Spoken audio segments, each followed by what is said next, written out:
à Vils. Soyez bénis. Que la grâce de Dieu soit sur vous. Nous saluons aussi El Shaddai à Virton. Nous bénissons le Seigneur notre Dieu pour ce qu'il fait à El Shaddai. Que Dieu soit glorifié. Nous disons merci à l'équipe de louanges réduite mais efficace. Que Dieu vous fortifie. Alléluia. Seigneur notre Dieu, nous sommes à tes pieds pour t'écouter. Parle-nous, instruis-nous par ta grâce et ta puissance. Touche nos cœurs, donne-nous un bon cœur, un terrain fertile pour la gloire et l'honneur de ton nom. Et que tout esprit contraire à l'esprit de Jésus soit chassé du milieu de nous au nom de Jésus. Amen. Alléluia, vous pouvez vous asseoir.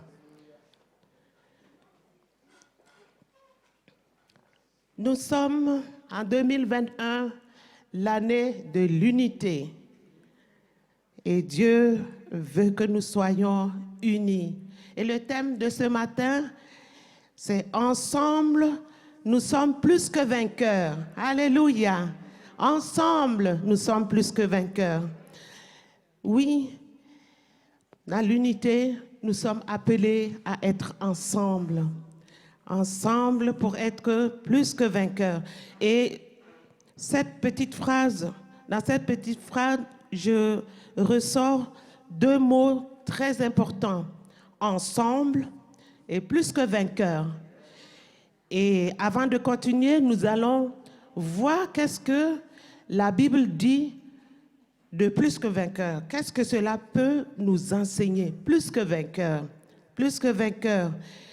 Nous pouvons lire dans Deutéronome, chapitre 9, verset 1 et verset 5. Et là, nous allons découvrir le sens du terme « plus que vainqueur ».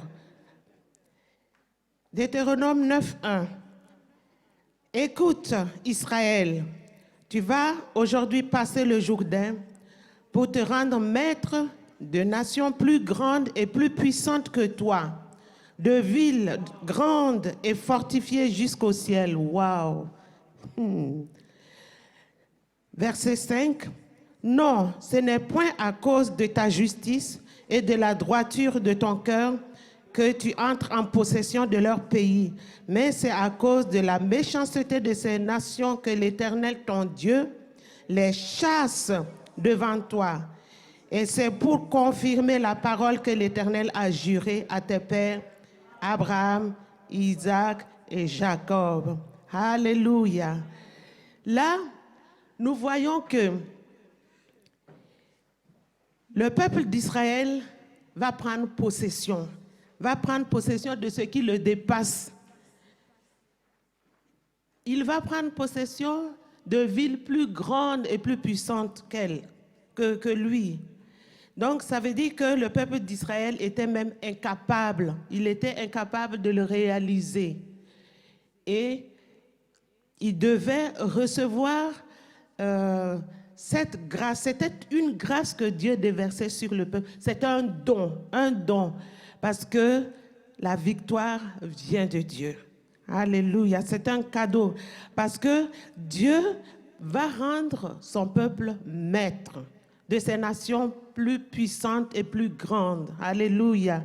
Et même leur fortification s'élève jusqu'aux cieux. Il n'y a que Dieu pour le faire.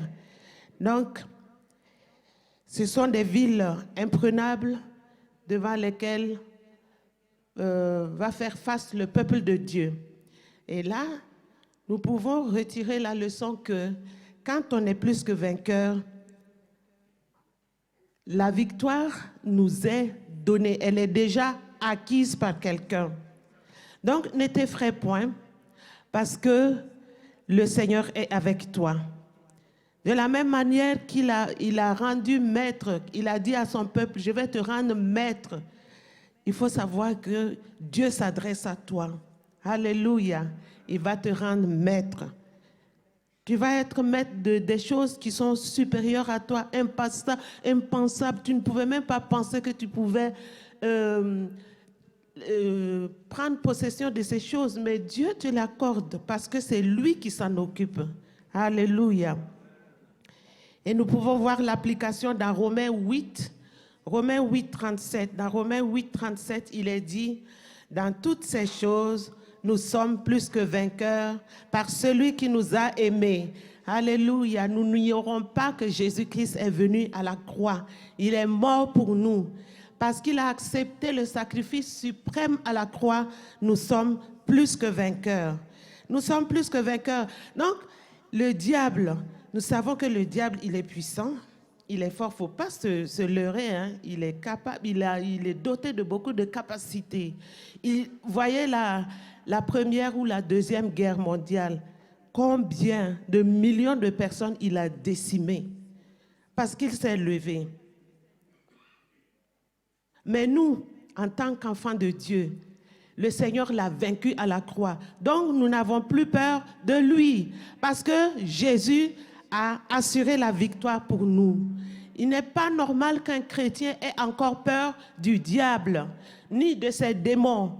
Donc, les personnes qui sont superstitieuses, qui disent « Ah, si je rencontre un chat, malheur à moi, parce que je dois m'éloigner des chats. » Le chat, c'est une porte par laquelle le diable passe. Donc, le chat, surtout si le chat est noir, oh là là, c'est terrible.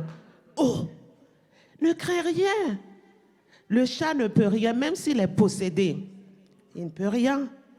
Parce que nous sommes en position de plus que vainqueurs. Nous sommes vainqueurs à travers Jésus. Alléluia. Le péché n'a plus de pouvoir sur nous. Alléluia. Nous pouvons ne pas pécher. Si nous décidons, si nous prenons la décision ferme, Jésus-Christ a déjà vaincu le péché. Il a accompli toute la loi pour que nous puissions avoir la victoire sur le péché. Donc, si tu vois que tu es encore lié par un péché, tu es incapable de t'en défaire, va à la croix du Calvaire, demande à Dieu de te fortifier, de te délivrer de la puissance de ce péché. Alléluia, parce qu'il y a des gens qui sont faibles. Tout le monde a une faiblesse quelque part. Pour certaines personnes, c'est blablabla, blablabla. Et quand on parle, on pêche contre Dieu. Pour d'autres personnes, c'est le sexe. Voilà. Donc, si tu découvres que tu as une faiblesse quelque part, sois sincère et demande à Dieu. Parce que la victoire est la tienne. Alléluia. Je suis très contente parce qu'il n'y a plus de condamnation pour moi. Alléluia. Devant Dieu, il n'y a plus de condamnation. Devant son tribunal, on ne va pas m'envoyer en enfer, on ne va pas me condamner parce que Jésus-Christ a été condamné à ma place. Je suis libre. Le ciel est pour moi. Ma patrie est dans le ciel. Je ne suis qu'une voyageuse sur cette terre. Alléluia. L'enfer, je suis délivrée de l'enfer. Quand je fais la cuisine et que je mets ma main dans le four pour sortir un plat et que je touche là où je ne dois pas toucher, et même si je ne touche pas, le fait de sentir la chaleur dans le four, ou bien tu es en train de touiller et puis tu sens la chaleur, j'ai dit waouh, merci Seigneur. Merci Seigneur, parce que ça n'a rien, cette chaleur-là n'a rien à comparer avec ce qui se trouve en enfer. Et tu m'as délivré de l'enfer. Je ne dois plus souffrir une éternité dans les flammes. Je dis merci parce que Jésus-Christ a porté tout cela sur lui. Il est descendu en enfer et il a vaincu. Il est ressorti victorieux. Donc l'enfer, bye bye. Tu ne me verras pas parce que Jésus s'en est chargé. Moi, ma patrie, c'est le ciel. Quelle grâce. Donc, nous pouvons voir au verset 35 que rien ne peut nous empêcher de vivre dans la victoire acquise à la croix par notre Seigneur et notre Sauveur Jésus-Christ. Et il est cité la tribulation, c'est-à-dire les épreuves que nous rencontrons dans la vie. Il ne faut pas avoir peur parce que de toute façon, le Seigneur nous a dit, On va passer par les tribulations, mais ne pas avoir peur parce que lui, il a vaincu le monde. Donc, n'ayons pas peur. Quand on traverse les épreuves, sachez que Dieu est avec nous et que nous sommes en position de vainqueur. Nous allons sortir transformés des épreuves. Les épreuves sont des enseignants pour nous. Les épreuves sont des pédagogues pour nous, que nous puissions voir les épreuves avec une autre vision et ne pas commencer à trembler. Oui, Dieu ne m'aime pas. Depuis que j'ai commencé mon ministère, je ne vois que des tribulations, je ne vois que de la haine, on me combat et tout. Qu'est-ce que tu veux? C'est comme ça. Le diable ne va pas te laisser tranquille. Et puis Dieu va te former aussi. Quand on te nomme quelque part, tu crois que c'est parce qu'on t'a nommé, tu es capable de tout faire. Hein? Il faut que tu passes par l'école là. Hein? Tu vas passer par les épreuves, différentes épreuves pour t'affermir. Donc ne commence pas à fuir et dire si c'est comme ça, je vais laisser tomber parce que. Si on devait ouvrir le cœur de chaque personne ici, tu allais dire, pour moi là c'est vraiment petit. Merci Seigneur, parce que je n'ai pas la souffrance de l'autre. Ce n'est pas l'angoisse, ni la persécution, ni la faim. Alléluia. Rien ne peut nous séparer de l'amour de Dieu. Même le péril, même la nudité, même l'épée, rien ne peut nous séparer de l'amour de Dieu. Alléluia. Et au verset 38, du verset 38 jusqu'au verset 39, il est dit, nous sommes en position de force pour vaincre. Alléluia, nous avons la victoire sur la mort. De toute façon, la mort, c'est une porte ouverte pour nous introduire dans l'éternité. Nous sommes mortels, mais nous allons vers l'immortalité. Et la mort, c'est la porte d'entrée. Alléluia. Nous sommes corruptibles et nous allons revêtir un corps incorruptible. Comment on va faire pour revêtir ce corps incorruptible? Il faut passer par la mort. Donc, la mort est un gain pour nous, comme l'a dit l'apôtre Paul. Si nous vivons, c'est gloire à Dieu, parce que nous avons notre mission à accomplir. Mais si nous mourons, nous allons vivre avec lui pour l'éternité. Donc, rien ne peut nous séparer de l'amour de Dieu, parce que nous sommes forts pour vaincre.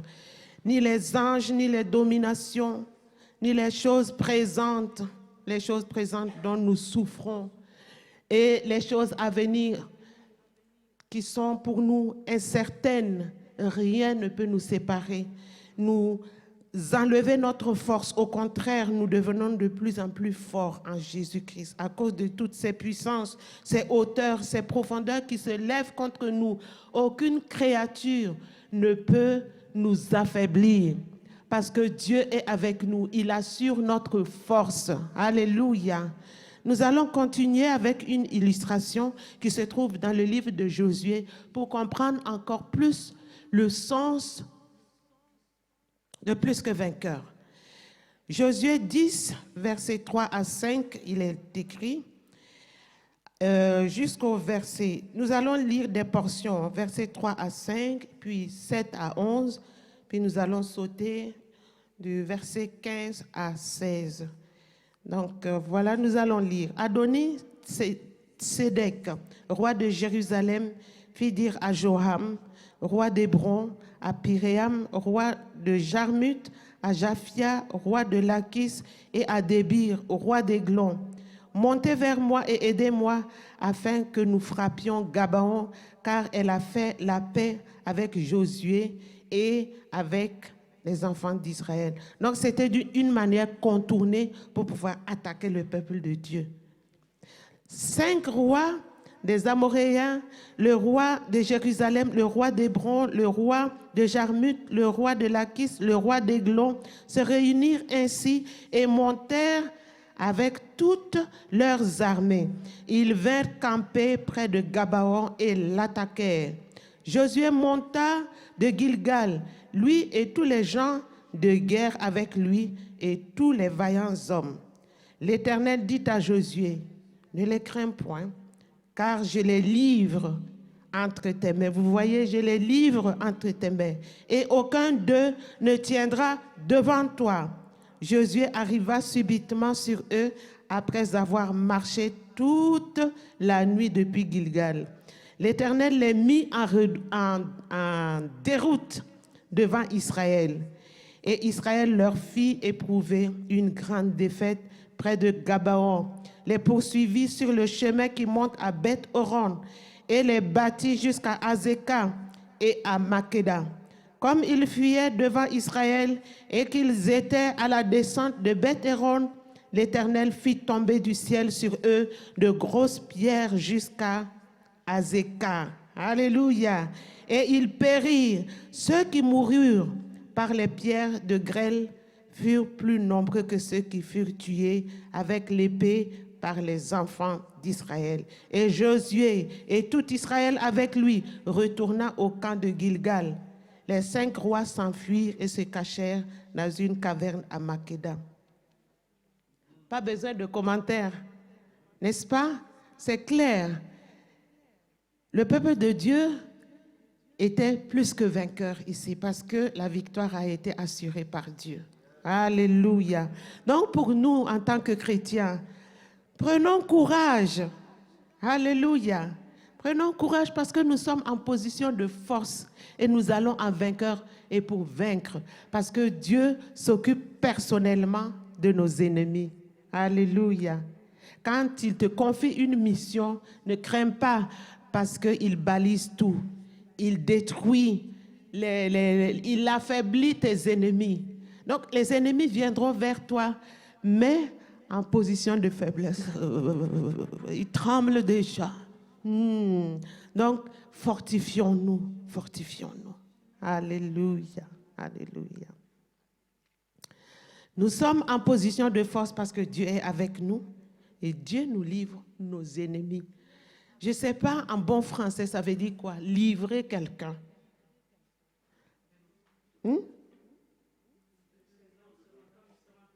Sur un plateau. Donc, ne craignons plus nos ennemis. Je ne sais pas quel est ton ennemi que tu crains. L'Éternel te le livre aujourd'hui.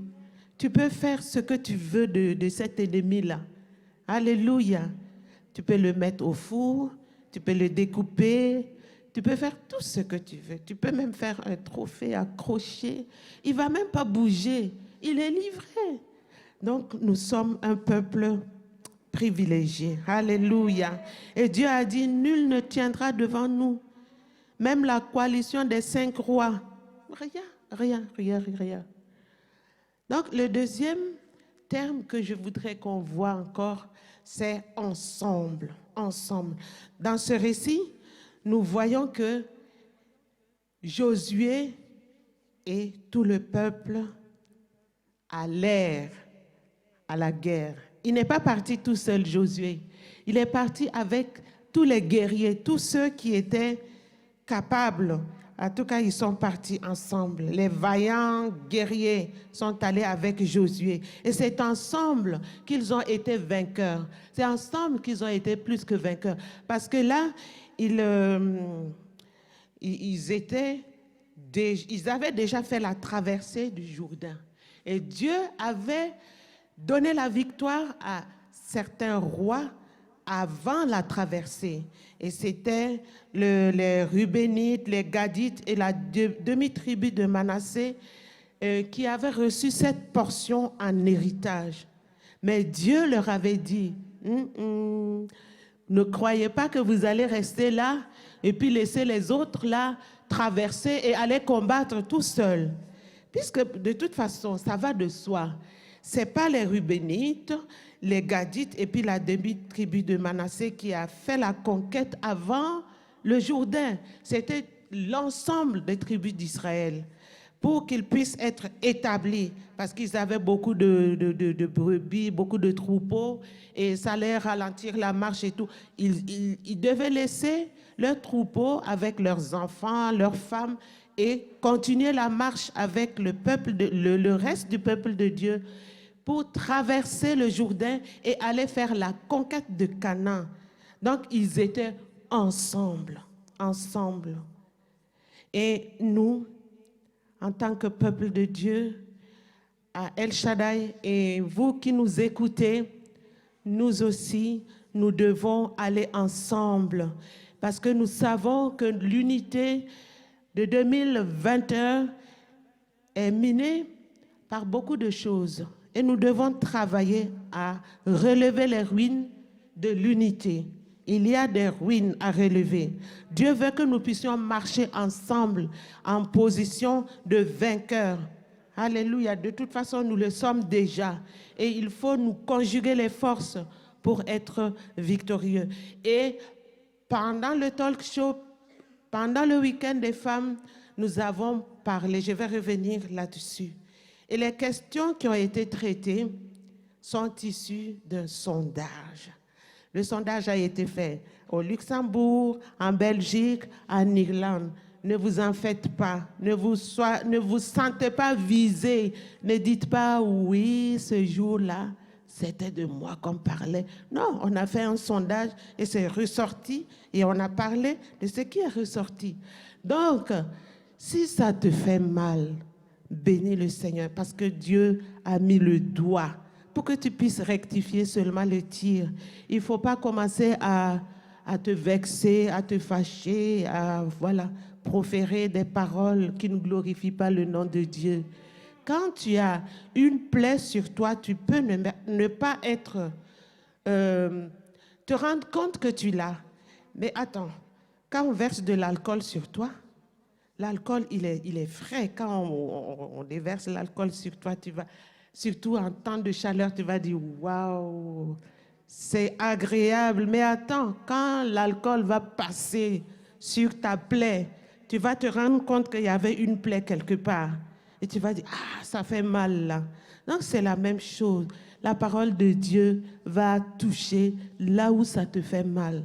Pour que tu puisses te rendre compte qu'il y a une plaie quelque part, qu'il faut soigner, éviter l'infection et tout cela. Alléluia.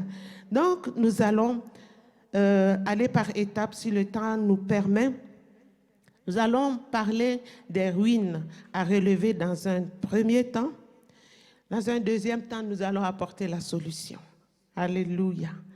Et pour les ruines à relever, nous avons dit que c'est une réalité dans le corps de Christ.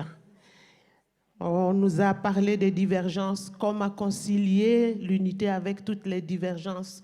Et c'était ressorti que les divergences étaient une réalité dans le peuple, parmi le corps de Christ, et il ne faut pas se voiler la face.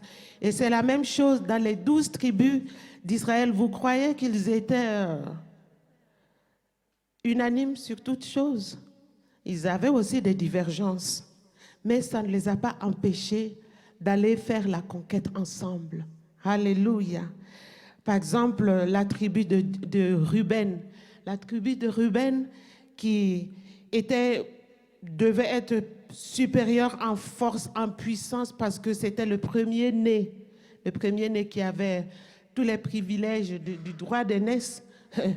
La tribu de Ruben s'est vu dépossédé de son droit d'aînesse à cause du forfait qu'il a fait. Il a couché avec la femme de son père. Donc, il a perdu son droit d'aînesse. Alléluia. Et c'est Joseph qui est devenu l'aîné. Donc, vous voyez? Et cette tribu était devenue trop faible en nombre. Donc, parmi toutes les tribus, la tribu de Ruben était peu nombreuse. Alléluia. Donc ça c'est une différence par rapport aux autres. Issachar, la parole de Dieu nous dit que les fils d'Issachar avaient la connaissance des temps pour savoir ce que devait faire le peuple d'Israël. Donc voilà, des gens qui avaient le discernement, d'autres ne l'avaient pas. Et la tribu de Juda que nous connaissons, le nom Juda veut dire louange. Donc, c'était une tribu destinée à la royauté. Donc, c'était une tribu qui devait se faire respecter, qui était destinée à la domination. Nous connaissons bien la suite, le lion de la tribu de Juda et tout. On ne va pas développer tout ça. Mais quand Moïse devait bénir prophétiquement les enfants d'Israël, il a prié, il a demandé à Dieu de faire revenir Juda vers son peuple et de lui donner d'être puissant. Donc ça veut dire qu'il y a quelque chose qui n'allait pas dans la tribu de Juda. Alléluia. Et la tribu d'Azer, Azer était un excellent cuisinier. Il devait livrer des mets succulents dans les palais. Donc, la vision ne peut pas être la même chose. Et la tribu de Lévi, qui était consacrée, donc qui devait enseigner la parole de Dieu, c'était là que sortaient les sacrificateurs. Donc, vous voyez la divergence qu'il y avait parmi le peuple d'Israël, pour ne citer que ça. Donc, ça n'a pas commencé avec nous. Alléluia. Dans la divergence, nous voyons ce qui nous sépare. Il faut être conscient que quand on arrive à l'église, il y a des choses qui nous séparent. Donc la séparation est réelle. C'est la communication, nous sommes séparés par la communication. La façon de communiquer diffère d'une tribu à une autre, diffère d'une personne à une autre, d'une famille à une autre. Donc quand nous venons dans le corps de Christ, il faut s'attendre à cette différence de communication. Alléluia. Et il y a la différence du statut, due au statut social. Nous n'avons pas le même statut social. Et il y a certaines personnes qui se comportent par des codes. Nous, on ne connaît pas ça. Mais pour ces personnes qui sont d'un certain niveau, ce n'est pas le code. Donc, quand ces personnes vont arriver à l'église, waouh, ils vont se rendre compte qu'il y a une séparation. Donc, soyons conscients que le niveau de vie aussi constitue une séparation. Les oiseaux ne volent pas à la même hauteur. Donc, c'est pareil pour nous aussi. Le niveau d'éducation diffère aussi d'une personne à une autre. Ceux qui ont étudié longtemps, qui ont des grands diplômes, ne voient pas la vie de la même façon. Alléluia. N'ont pas la même vision des choses. Quand j'ai demandé au pasteur Marlène de traiter du thème de la convention des femmes, du week-end des femmes, à plus d'un mois de la convention, elle m'a dit, je suis prête. J'ai fini. Oui, elle a fini. Donc vous voyez la différence. Si c'était moi, oh là là là là là. Jusqu'à la veille, je dois encore fouiller pour être prête. Mais c'est dû à son niveau d'éducation. Alléluia. Elle a étudié jusqu'à... Donc, elle ne voit pas les choses de la même façon que moi. Vous voyez, il y a une différence. La notion de compréhension des choses, nul ne peut douter que l'heure en Afrique n'a pas la même connotation qu'en Europe ici. Quand on dit rendez-vous à 10 heures, l'Africain va se lever à 10 heures pour commencer à se laver, pour s'habiller. Après, maintenant, il va se pointer. Alors qu'ici, quand on dit que le rendez-vous, c'est à 10 heures moins le quart, on est là et on attend. Donc, la différence est là. La proximité aussi, il y a certaines personnes qui ont leur bulle. On ne peut pas rentrer dans leur bulle privée et ressortir avec toutes nos plumes. Et il y a d'autres qui sont contents. Oui, la personne s'intéresse à moi, elle est rentrée même dans ma vie privée, c'est parce qu'elle me considère. Vous voyez la différence. Alléluia. Il y a l'attitude aussi. Certaines cultures sont tolérantes, pardonnent facilement. Quand tu leur fais une faute, quand tu commets une faute, ces personnes sont capables de te pardonner et même rapidement. Mais pour d'autres, waouh, il ne fallait pas. Il fallait prendre tes précautions avant. Comme tu l'as fait, il n'y a plus d'excuses, Donc voilà ce qui nous attend dans le corps de Christ. Le complexe de supériorité. Il y a des cultures qui se croient supérieures. Partout où elles arrivent, elles doivent dominer. Elles doivent s'imposer. Ça, c'est réel aussi. Et ça fait mal dans le corps de Christ. Partout dans le monde où ces cultures arrivent, elles doivent s'imposer. elles voudront que tout le monde parle leur langue, mange comme, voilà, ait la même, les mêmes recettes et tout. On doit se conformer à eux et ce n'est pas toujours possible. L'entendement. Au niveau de l'entendement, il y a certaines personnes qui sont sincèrement convaincues que tout le monde est éduqué de la même façon, voit les choses de la même façon.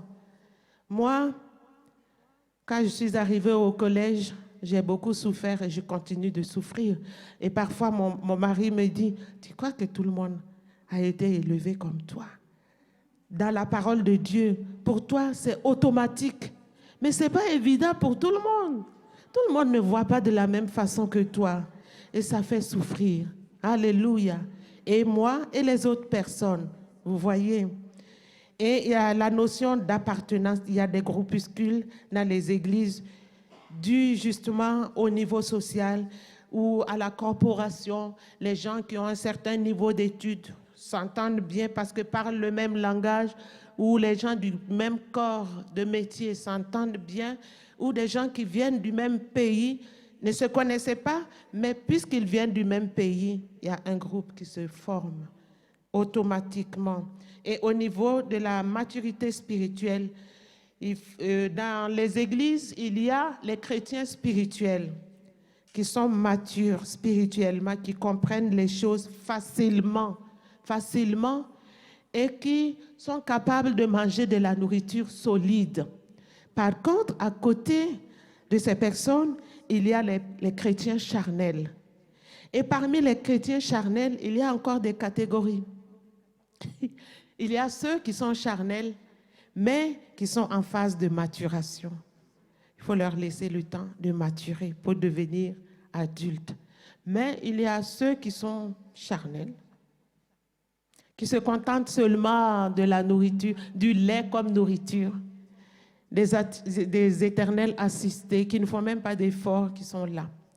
Et de l'autre côté, parmi les charnels, il y a ces personnes qui se complaisent à être là. Vous ne venez même pas bouger. Le Saint-Esprit leur parle, ce n'est pas leur problème. Je suis bien là où je suis, un bébé. Je veux qu'on me donne tout le temps les biberons, qu'on me lange, qu'on s'occupe de moi. Quand je suis malade, qu'on me téléphone tout le temps et qu'on s'occupe de moi comme un bébé. Et ce sont ces personnes-là qui freinent justement l'œuvre de Dieu dans les églises. Alléluia. Donc, à côté de ce qui nous sépare, nous nous attendons aussi à ce qui nous blesse. Dans les assemblées, il y a ce côté blessure. On peut blesser quelqu'un sans le savoir. C'est comme l'apôtre Paul. Quand il était Saul de Tarse, il croyait bien faire, il croyait rendre service à Dieu.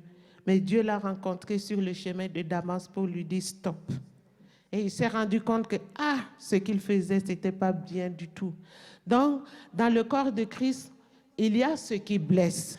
Et nous avons relevé dans notre talk show que le fait de parler dans la langue ethnique en présence d'autres qui ne comprennent pas. Est-ce que je peux avoir 5 personnes? 5 personnes qui viennent devant ici.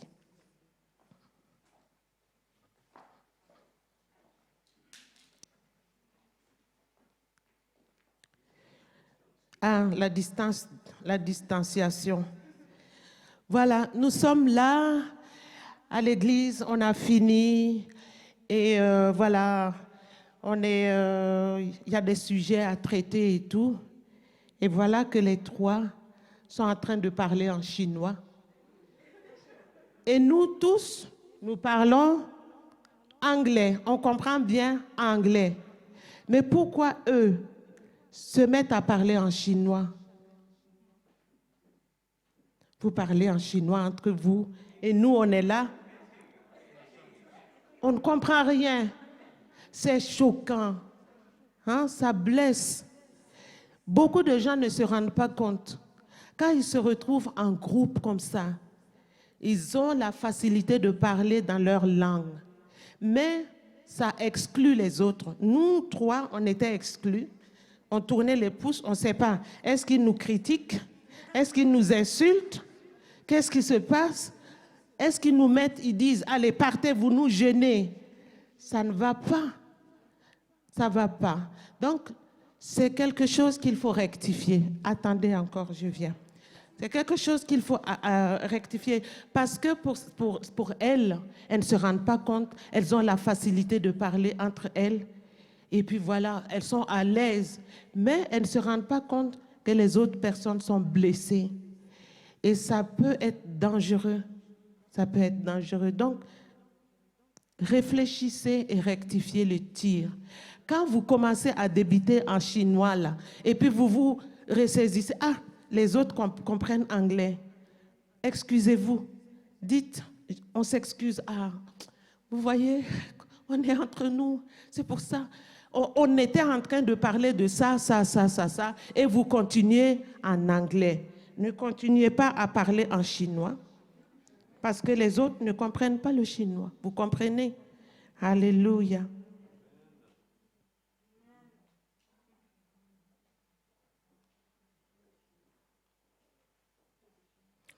Ou bien, vous arrivez, bon, le mauvais côté, on ne va pas vous donner tout le temps. Nous autres, là, on arrive dans une assemblée et nous sommes les fiers. Nous sommes la meilleure culture. Les autres doivent se plier à nous. Il ne faut pas les laisser faire. Il faut que l'on prenne les décisions rapidement, pour qu'il n'ait pas de mots à dire. Parce qu'on ne peut pas accepter que leurs idées passent là. Vous êtes d'accord? Oui, quand on va parler, répondez tout de suite, tout de suite. Donnez vos idées tout de suite, tout de suite. Et puis on va dire, oui, oui, oui. Comme ça, on va les bloquer. Parce que nous sommes... Vous voyez, dans l'Église, il ne faut pas la dominance. Alléluia. Je vous remercie. Merci beaucoup.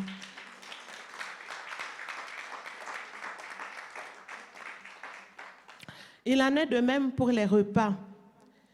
Il y a des personnes qui ne touchent pas à un repas inconnu.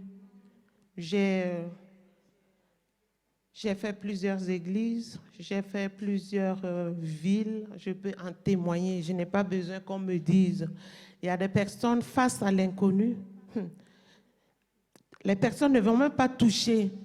Ah, il y en a même qui vont faire comme ça. Parce qu'ils ne connaissent pas. Ah non, non, non, non, je ne mange pas ce que je ne connais pas. Et tout. Ça fait quoi à l'autre? Ça choque. Ça choque.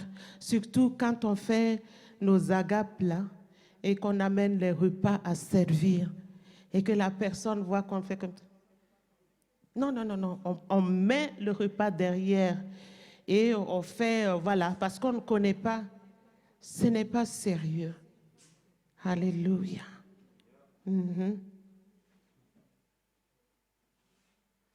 Et il y a d'autres personnes qui ne mangent que leur repas. Nous sommes en Europe ici. Et c'est toujours le même repas. Matin, midi, soir, c'est le même repas. Le foufou est quoi? Le foufou est pondu. Ah, le foufou est pondu. Matin, midi, soir, pondu. Pendant les fêtes, pondu. Partout, pondu. Oui, c'est bon. Mais il y a encore d'autres choses qui sont bonnes. Il faut les découvrir. Il faut découvrir. Il y a des choses à découvrir. C'est comme chez nous, le gombo sec, le gombo frais.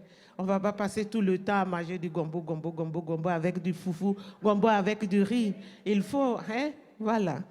Pour ne pas choquer les autres, tu arrives quelque part, tu dis, ah, s'il n'y a pas le gombo, moi je ne mange pas. Ça choque.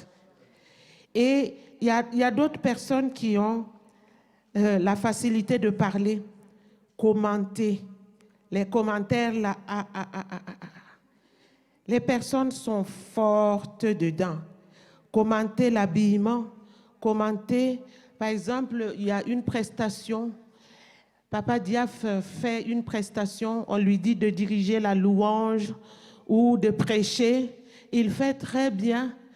Mais quand il descend, on l'accoste tout de suite. C'est des remarques seulement. Pourquoi tu étais habillé comme ça? Et tes chaussures? Et ta coiffure?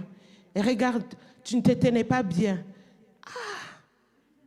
Tu ne peux pas quand même dire à Papa Diaf, merci pour la prestation.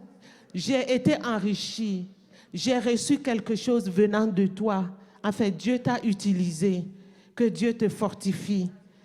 Afin que prochainement tu reviennes encore nous conduire dans une belle louange ou que tu nous prêches comme tu l'as fait. On en avait besoin. Non, c'est non. Tes chaussures, tes habits, tu ne devais pas faire ci, tu ne devais pas faire ça. Tout ça, ça blesse et ça choque. Et dans les églises, il faut s'attendre à avoir des caméléons. Oui. Des personnes qui sont instables aussi.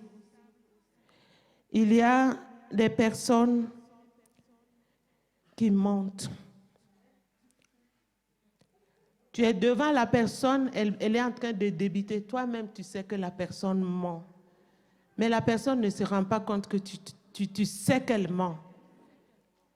Et ce n'est pas une fois, deux fois, trois fois, tout le temps. Donc, ça devient quoi? Un style de vie. Il faut changer. Quand nous sommes à l'église, on va rencontrer toutes ces personnes-là. Mais ce n'est pas normal que l'on perce. On continue dans cette lancée. Donc, nous allons avancer parce que le temps avance aussi. Il y a la peur de l'inconnu. La peur de l'inconnu est un réflexe pour tout le monde. On en avait déjà parlé tout de suite.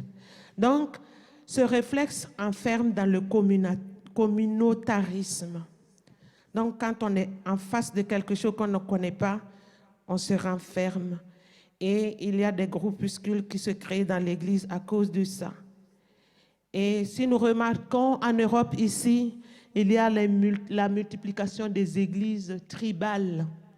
Parce qu'on est à la recherche de sécurité, on veut se sentir à l'aise, être compris dans l'environnement où on veut évoluer, être aisément compris. Mais ce n'est pas l'appel de Dieu. Alléluia. Parce qu'en Jésus-Christ, il n'y a plus de Chinois, il n'y a plus de Russes, il n'y a plus de Congolais, il n'y a plus de Burkinabés, il n'y a plus d'Ivoiriens, de Français, de Luxembourgeois. Nous sommes un en Jésus-Christ. Donc, nous allons voir la solution qu'on doit apporter à l'inconnu, au réflexe face à l'inconnu. Et il y a aussi, pour terminer, dans ce qui nous diffère, il y a les blocages. Parce que inconsciemment, les gens ne savent pas qu'ils ont des limitations. Par exemple, dans un ministère, tu es dans un ministère, tu excelles bien, on voit que tu travailles de tout ton cœur, de toute ta force, de toute ton âme. En tout cas, il n'y a rien à reprocher. Mais tu es limité. À un moment donné, l'Église doit avancer. Mais comme tu es limité, tu deviens un frein. Tu n'as plus de vision. Tu n'as plus d'initiative. Et tu deviens un blocage. Et ça aussi, ça peut être un problème. Parce que, comme tu manques de vision, ta compréhension est limitée maintenant et que tu es à bout de souffle et qu'il y a le risque de stagnation, tu peux être frustré quand on fait appel à une autre personne pour venir faire ton travail ou tu te suppléer. Et en ce moment, peuvent naître l'irritation, la contestation, les blessures, les actes de sabotage, parce qu'on ne comprend pas. On ne comprend pas qu'on a des limites et qu'on devient maintenant un blocage qu'il faut être suppléé. Il faut quelqu'un qui ait la même vision, mais qui va faire avancer l'œuvre à cause de sa vision. Parce que toi, ta vision reste là maintenant, mais l'autre a une vision plus éloignée. Donc ça aussi, ça constitue un blocage à l'Église et on peut assister à des abandons de ministère parfois. Donc c'est ce qu'on a relevé, ce qui existe dans l'Église. Maintenant, les solutions. Les solutions, il faut entrer par la porte de l'unité. Parce que nous sommes dans l'année de l'unité. La réalité est là. Tout ce que j'ai cité, c'est une réalité. Mais il faut rentrer par la porte de l'unité et voir les choses maintenant différemment. Parce que quand tu rentres par la porte de l'unité, tu vas voir, quand tu vas fermer la porte de l'unité derrière toi et tu vas te retrouver à l'intérieur de la volonté de Dieu, tu vas voir les divergences comme une opportunité. Alléluia. Et tu seras du bon côté pour bien voir du bon côté les différences. Et parce que dehors, tu ne vois que le mauvais côté. Donc, si tu passes par la porte de l'unité et tu rentres, tu vas voir du bon côté. Alléluia. Entre et ferme la porte derrière toi. Parce que vous savez, l'église multiculturelle comme la nôtre est une grande richesse. Alléluia. C'est une bénédiction que Dieu nous donne de nous retrouver. Je ne sais pas combien de nationalités nous sommes, peut-être une vingtaine. Ça, c'est une véritable richesse. Toutes ces divergences-là sont une bénédiction pour nous. Pourquoi? Parce que quand nous arrivons à l'église chargée de tout ce que je viens de citer avant, la divergence, Dieu va utiliser toutes ces divergences-là, toutes ces différences pour que nous puissions développer la modération. Nous allons développer la modération parce que le Seigneur nous appelle aussi dans la parole de Dieu à être modérés. Donc, c'est un instrument de Dieu pour nous amener à être modérés. Donc, pour cela, à un moment donné, nous allons nous rendre compte qu'il faut mettre de l'eau dans notre vin parce que nous ne sommes pas seuls. Nous allons arrêter de nous imposer. Si on avait l'habitude de nous imposer, on va se rendre compte que ça ne sert à rien de s'imposer. Parce qu'il faut avancer ensemble. Comme on doit avancer ensemble, on doit mettre de l'eau dans notre vin, ne plus nous imposer et ne plus penser que les autres doivent vivre comme nous. Parce qu'on va se rendre compte que tout le monde n'a pas reçu la même éducation. Tout le monde n'est pas venu de la même moule. Ou bien c'est le moule, la moule, je ne sais pas. Bon, l'Académie française, débrouillez-vous.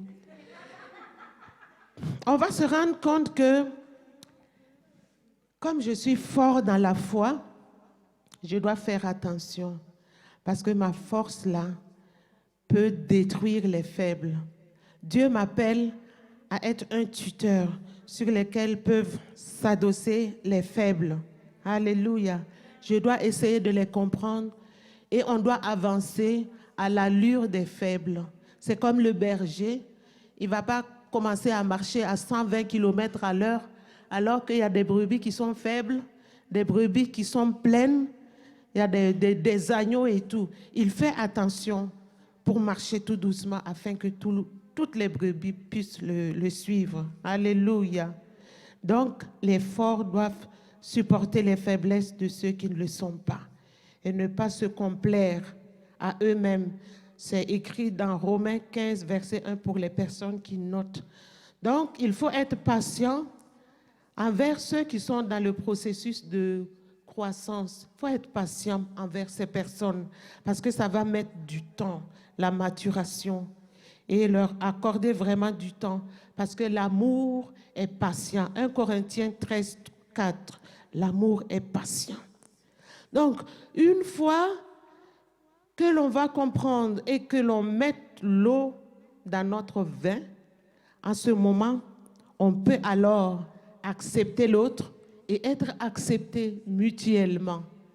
C'est pour cela que j'ai dit que c'est un privilège que Dieu nous donne d'être ensemble comme ça, avec nos différences, pour nous forger. Alléluia. Donc, il faut mettre de l'eau dans son vin et observer. Observe la culture de l'autre, ou bien dans les différents groupes. Allez dans les autres groupes, posez des questions pour comprendre comment se passent les groupes, comment ça se passe dans l'autre culture, pour comprendre, pour savoir. Hier, le pasteur Élie nous a parlé de l'importance d'étudier pour comprendre les choses. Il faut étudier. Donc, allez essayer d'étudier pour savoir pourquoi les Burkinabés se comportent comme ça, pourquoi les Italiens se comportent comme ça, pourquoi ceux qui ont étudié, qui ont des grands diplômes, arrivent à faire des grands exploits. Allez, approchez-vous de ces personnes. Demandez poliment. Venez seulement pour le bien, pas pour aller critiquer après. C'est pour changer. Alléluia. Posez des questions sur le fonctionnement des groupes. Après, ça va enlever les équivoques. Quand vous allez être informés, les équivoques vont tomber, les malentendus vont tomber. Et essayez de discuter après pour savoir le juste milieu, pour comprendre, afin d'améliorer, de vous améliorer. Si chacun s'améliore de son côté, ça sera parfait. Alléluia. Pour cela, il faut s'ouvrir aux autres pour créer une communauté multiculturelle. Quand on s'ouvre à l'autre, c'est vraiment bien.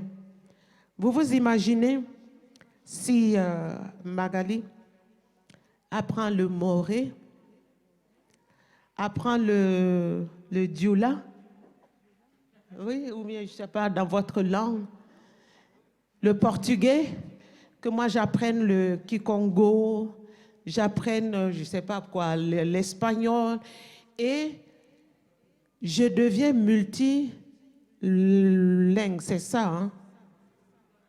Polyglotte, mais pas en dehors de notre communauté.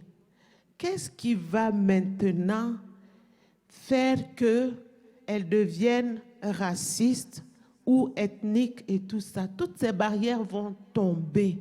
Donc, à partir d'aujourd'hui, ne restons pas seulement dans notre langue. À El Shaddai, ici, il y a beaucoup de langues à étudier. Et étudier, ta langue, c'est quoi? Polonais? Hein? Slovaque? Slovaque et tchèque. C'est pas normal qu'on ne sache même pas dire bonjour en slovaque. Ah ah. Voilà. Quand vous la rencontrez, vous la saluez en slovaque et tout. C'est vraiment, ça va briser automatiquement. Ça va briser les limites, ça va briser tout ce qui nous diffère. Alléluia. Il faut s'intéresser aussi aux nouvelles personnes. Il y a une chose qui est vraiment difficile à vivre. Les nouvelles personnes, quand elles arrivent, c'est compliqué. Parce qu'elles se retrouvent toutes seules. Les femmes, vous vous rappelez du code des femmes? Ah, ça veut dire que vous avez tout oublié. Ah, demandez-moi après, vous allez savoir.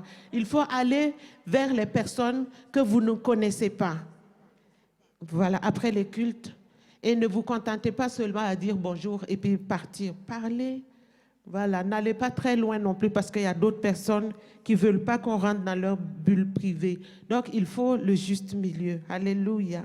En ce qui concerne les blessures, il faut se respecter mutuellement et inclure les autres dans notre discussion. J'ai déjà parlé de ça. S'intéresser au nouveau, j'ai parlé de ça. Et réactiver les cellules de maison. Comme ça, on peut inviter les nouvelles personnes pour qu'elles se sentent vraiment entourées. Alléluia. Et avoir de la considération pour les autres cultures. Développer aussi la curiosité culinaire. Moi, quand j'arrive quelque part, j'apprends. J'apprends. C'est bien que je sais préparer le pondou. La seule chose que je ne maîtrise pas, c'est le fou, moi, parce que je ne sais pas comment faire. Et on m'a dit que ça peut tourner rapidement, donc je m'abstiens. Donc, 1 Corinthiens 9, 20, dit, avec les Juifs, j'ai été comme Juif afin de gagner les Juifs. Avec ceux qui sont sous la loi, comme sous la loi, quoique je ne sois pas moi-même sous la loi, afin de gagner ceux qui sont sous la loi. Avec ceux qui sont sans loi, comme sans loi, afin de gagner ceux qui sont sans loi. J'ai été faible avec les faibles, afin de gagner les faibles. Je me suis fait tout à tous, afin d'en sauver de toute manière quelques-uns. C'est l'apôtre Paul qui l'a dit.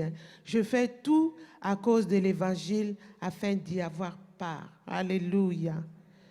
Donc, pour éviter de choquer les autres, il faut avoir un comportement qui puisse édifier l'autre.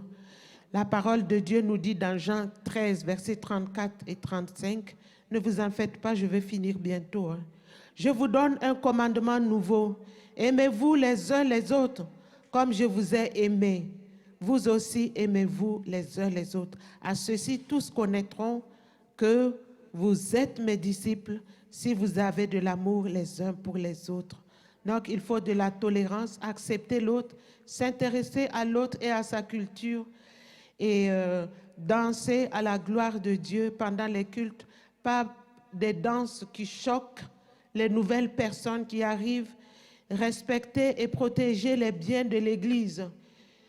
C'est à soulever parce qu'il y a des choses qui se passent avec les biens de l'Église. Alléluia. Lors de notre premier dîner-concert, on avait loué du matériel en Belgique, les assiettes, les verres et tout. Je vous assure qu'il y a des gens qui sont partis avec ce qu'on avait loué. Oui, ça s'est passé à l'intérieur de l'Église. Donc tout cela, il faut vraiment respecter et protéger les biens de l'Église. Goûter à tous les repas et les apprécier. Faire des plats à emporter au su et au vu de tout le monde. Ne pas se cacher pour le faire comme on le voit dans les films ou dans les mariages, on ouvre le sac et discrètement, on engloutit les choses pour partir. Quand la trompette va sonner, ça sera une chaîne qui va vous retenir. Vous n'allez pas être enlevé si vous ne changez pas. S'impliquer sans course au pouvoir dans l'œuvre de Dieu et savoir que vous avez des limites. Ne pas vous plaindre quand on vous propose un successeur. Rendre toujours un compte après une mission. Ce qui est frustrant dans le ministère, c'est le manque de compte rendu. Les gens ne savent pas rendre compte. Alléluia. Et ça, c'est pas normal. C'est pas normal. Ne plus s'ingérer dans les affaires des autres. Faire beaucoup de commentaires, donner des avis. Quand on ne vous demande pas, vous devez mettre votre bouche dedans. Arrêtez tout cela pour la gloire de notre Dieu. Alléluia. Il faut savoir apprécier le travail de l'autre. Éviter le faux semblant et le faux paraître. Et ce qui est encore à corriger, c'est l'instabilité des membres des églises. Dieu veut que l'on travaille notre stabilité. Si on n'est pas stable, on ne peut pas être affermi non plus. Et si on n'est pas affermi, on ne peut pas être utile à l'œuvre de Dieu. On ne peut pas être des piliers dans le corps de Christ. Alléluia. À la peur de la place de l'inconnu, j'ai déjà parlé de ça. Il faut parler plusieurs langues pour découvrir les autres. Vous savez, le brassage, ça brise le racisme, le tribalisme, le communautarisme. Et ce que je voulais appeler, je veux vraiment m'adresser au peuple de Dieu, les églises ethniques et tout cela. Dieu vous appelle à aller à l'église parce que vous êtes un simplement, parce que nous sommes tous unis par Dieu qui est notre Père, Jésus-Christ qui est notre Seigneur et notre Sauveur. Nous avons part au même baptême, nous avons part au même Saint-Esprit, nous avons part à la même espérance. Vous savez, la sécurité que vous cherchez là se trouve dans la multiculturalité. Quand vous allez venir, vous allez la trouver ici. Et vous allez pouvoir vous épanouir. Donc, que Dieu nous aide à arrêter les églises tribales, la multiplication des églises. Alléluia. Que Dieu nous bénisse. Alléluia.